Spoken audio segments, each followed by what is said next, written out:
시청자 여러분 안녕하십니까? 대구 경북 소식 전해드립니다. 크리스마스 이브입니다. 날씨가 무척 추워졌습니다만 이 거리에는 크리스마스와 연말 활기찬 분위기가 가득하다고 합니다. 지금 이 시각 도심 표정은 어떤지 현장 연결해 알아보겠습니다. 김영은 기상캐스터. 네, 저는 동성로에 나와 있습니다. 오늘 날씨가 많이 춥죠? 네, 다시 날이 무척 추워졌습니다. 한동안 날이 좀 따뜻했는데 대구는 다시 오늘 아침 최저 기온이 영하권으로 떨어지는 등 예년 이맘때 강추위가 찾아왔습니다. 해가 저물고 바람도 평소보다 더 불면서 체감되는 추위는 더욱 심하게 느껴질 수밖에 없습니다. 잠시만 바깥에 서 있어도 몸이 떨리고 하얗게 입김이 계속 나오고 있습니다. 네, 추워도 그래도 이 성탄 전야인 만큼 도심은 활기찰 것 같은데 그곳 분위기는 어떻습니까? 네, 찬바람에 금세 루돌프처럼 코가 빨개지지만 도심거리는 연말 분위기가 물씬 풍깁니다. 대형 트리와 함께 다양한 크리스마스 장식들이 주변을 환하게 비추고 있고요. 추위에 아랑곳하지 않고 크리스마스 이브를 즐기기 위한 인파로 도심 거리는 북적이고 있습니다. 두터운 옷과 모자, 장갑 등으로 몸을 꽁꽁 싸매긴 했어도 오가는 시민들의 표정은 밝은 것 같습니다. 아쉽게도 내일 눈 소식은 없습니다. 화이트 크리스마스를 기대하기는 힘들겠지만 대체로 맑고 공기도 깨끗할 것으로 보여 옷차림만 따뜻하게 하신다면 바깥 활동하기 좋겠습니다. 추운 날씨 건강 유의하시면서 행복한 휴일 보내시기 바랍니다. 지금까지 대구 동성로에서 기상캐스터 김영은이었습니다.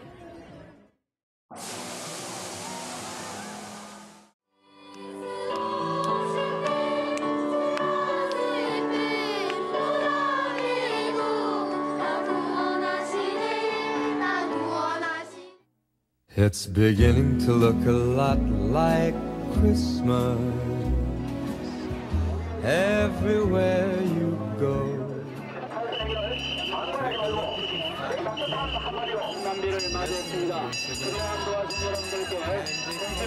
Silver lanes that glow. It's beginning to look a lot like Christmas.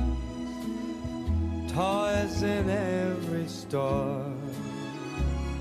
But the prettiest sight to see is the holly that will be on your own front door. A pair of hop-along boots and a pistol that shoots is the wish of Barney and Ben. Dolls that'll talk and will go for a walk is the hope of Janice and Jen. And Mom and Dad can hardly wait for school to start again. It's beginning to look a lot like Christmas everywhere you go.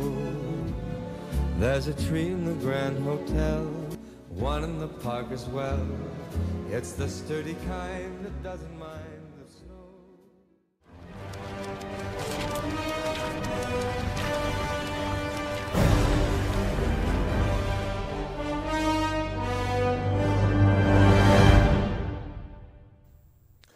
6월 한 해를 마무리하는 기획뉴스, 오늘은 승주 사드 배치 문제입니다. 남과 북 그리고 미국까지 정상회담이 잇따라 열리면서 남북 관계는 유례 없이 따뜻한 봄을 맞았습니다. 하지만 송주 소성리는 여전히 한겨울입니다. 사드 체계를 둘러싼 갈등으로 갈리고 찢긴 소성리는 지난 1년 참 많은 일이 일어났습니다. 사건의 발단은 2017년 2월 28일입니다. 성주 소성리 롯데 골프장이 사드 기지로 결정됐습니다. 그리고 두 달 뒤인 4월 26일 사드 핵심 장비들이 반입이 됩니다.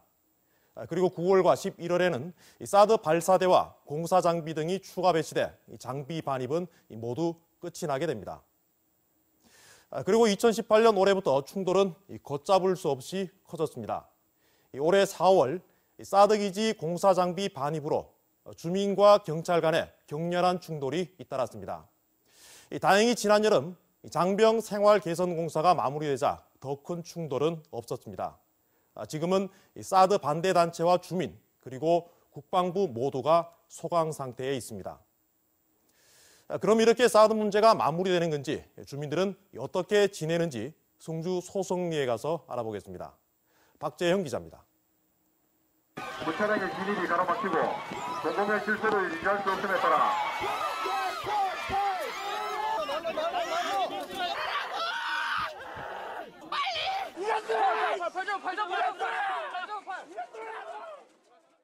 성주 소성리 진박교, 방금 보셨듯이 공사 장비와 자재 반입을 둘러싸고 사드 반대 단체와 주민 그리고 경찰들이 몇 차례나 격렬한 충돌을 빚었던 곳입니다.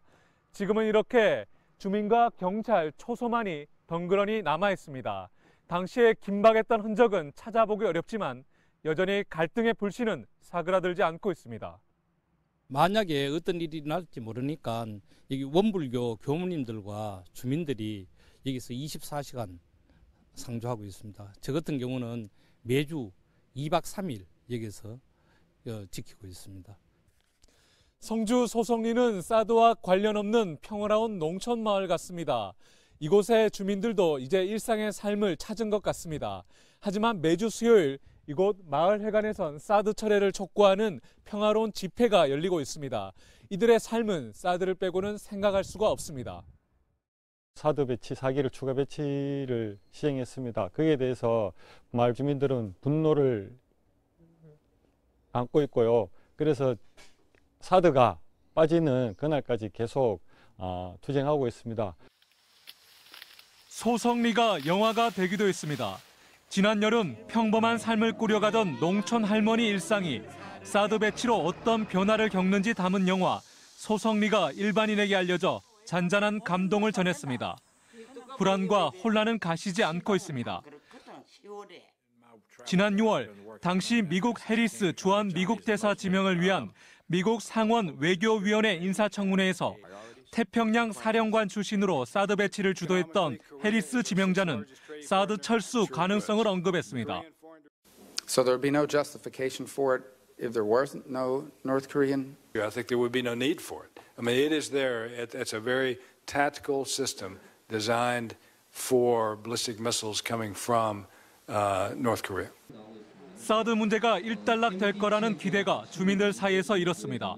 그것도 잠시 지난 10월 정경두 국방부 장관의 한마디는 혼란을 부채질했습니다. 정 장관이 현재 임시 배치된 사드를 일반 환경 영향 평가가 끝나면 그 결과를 보고 정식 배치 여부를 결정하겠다고 말한 겁니다. 주민들은 국방부가 사드 정식 배치를 기정사실화했다며 분노하고 또 반발했습니다. 물리적 충돌이 없을 뿐 수면 아래에선 갈등과 반목은 더한 상황. 사법당국은 지난 봄 사드 반대 투쟁을 한 사람들을 무겁게 처벌하고 있습니다. 주민들은 앞으로 어떤 일이 일어날지 불안과 걱정 속에서 하루하루를 살아가고 있습니다. 이 가운데 주민들이 가장 걱정하는 것은 소성리가 사람들의 기억 속에서 잊혀져 가는 것입니다. 항상 불안한 초조한 속에서 주민들은 어떤 식이든지 사드 반입을 막으려고 노력을 하지만 현재 상태는 지금 우리가 어떻게 할 방법은 없습니다. 사드와 관련해 남은 절차는 이제 일반 환경 영향 평가뿐입니다. 평가 기간만 해도 4계절, 1년이 걸립니다. 언제, 어떻게 진행될지 정해진 것은 없습니다. 비가 오나 눈이 오나 소성리 주민들은 수요 집회를 이어갑니다. 내년 봄에 혹시 있을지 모를 공사 장비 반입을 다시 막아야 할지 모른다는 생각도 합니다. 비핵화를 통한 한반도 평화는 손에 닿을 듯 가까이 다가왔는데 핵기업을 막기 위해 도입한 사드는 왜 꿈쩍도 하지 않는가? 주민들의 이 같은 외침은 성주 소성리에 메아리가 되어 울려 퍼지고 있습니다. MBC 뉴스 박재영입니다. 대구은행을 두고 다시 여러 말들이 나오고 있습니다. 우선 은행장 임기는 다 됐는데 누구를 뽑을지는 고사하고 어떻게 뽑을지를 두고서도 견해차가 크게 갈립니다. 업무상 배임으로 고발된 은행 사회이사에 대한 검찰 수사도 부실하다는 시각이 많습니다. 윤태우 기자가 취재했습니다. 차기 대구은행장 선임 방식을 담은 지배구조 개선안을 놓고 DGB 금융지주와 대구은행 이사회가 해석을 달리하고 있습니다. 은행 이사회는 행장 후보를 추천하면 금융지주가 받아들이는 것으로 이해합니다. 반면 금융지주는 김태호 회장과 지주 이사회로 구성된 행장 후보 추천위원회가 행장 선임권을 갖는다고 보고 있습니다.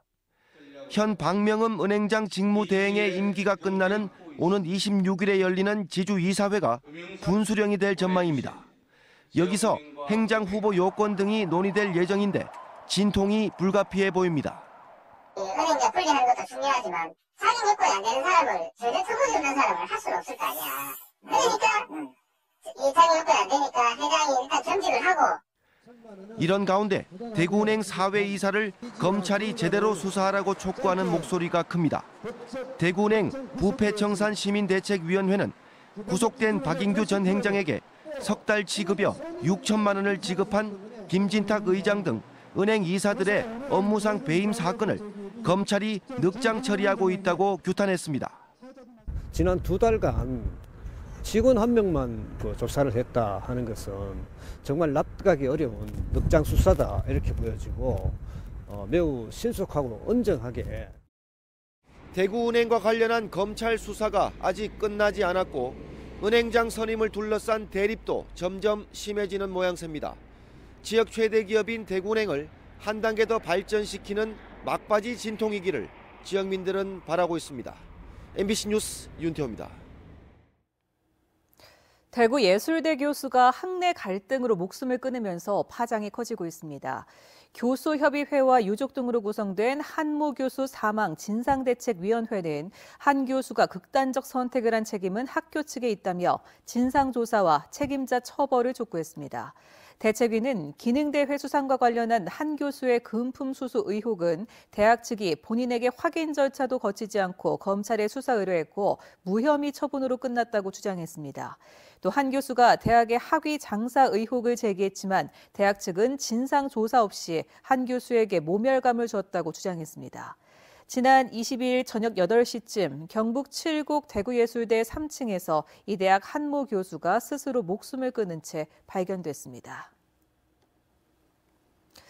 음주운전 처벌을 강화한 이른바 윤창호법 시행 이후 대구에서 첫 음주운전 사망 사고가 발생했습니다.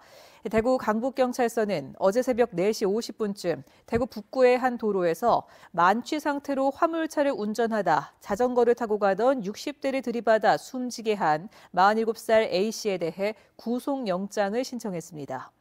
A씨는 차량 유리와 범퍼 등이 부서진 채 달아났다가 출동한 경찰에 잡혔는데 혈중 알코올 농도가 0.105%의 만취 상태였습니다. 지난 18일자로 시행된 윤창호법에 따라 음주운전 사망사고는 기존 1년 이상 유기징역에서 무기 또는 3년 이상 유기징역으로 처벌이 강화됐습니다. 오늘 오후 12시쯤 의성군 단북면 정안리 당진 영덕고속도로 의성 방향 서의성 IC에서 승용차가 가드레일을 들이받고 전소했습니다. 이 사고로 운전자 50대 남성과 동승자 50대 여성 등 2명이 숨졌습니다. 사고 신고자는 차량에서 폭발음이 난 뒤 불이 붙었다고 경찰에 진술한 것으로 전해지고 있습니다. 대구 한 경찰관이 경찰서장 명의의 상장을 위조한 사실이 드러나 수사를 받고 있습니다. 대구지방경찰청에 따르면 대구 모 경찰서 정보과에 근무했던 A 경위는 지난해 7월 아들 대학 진학에 도움이 된다는 지인 B 씨의 부탁을 받고 서장 직인을 찍은 상장을 만들어 건넸습니다. 이 사실은 아들의 퇴학 처분에 불복한 B 씨가 행정심판을 제기하는 과정에서 드러났습니다. 경찰은 A 경위를 직위 해제하고 지방청 공식 비리 수사팀이 사건을 수사하고 있다고 밝혔습니다.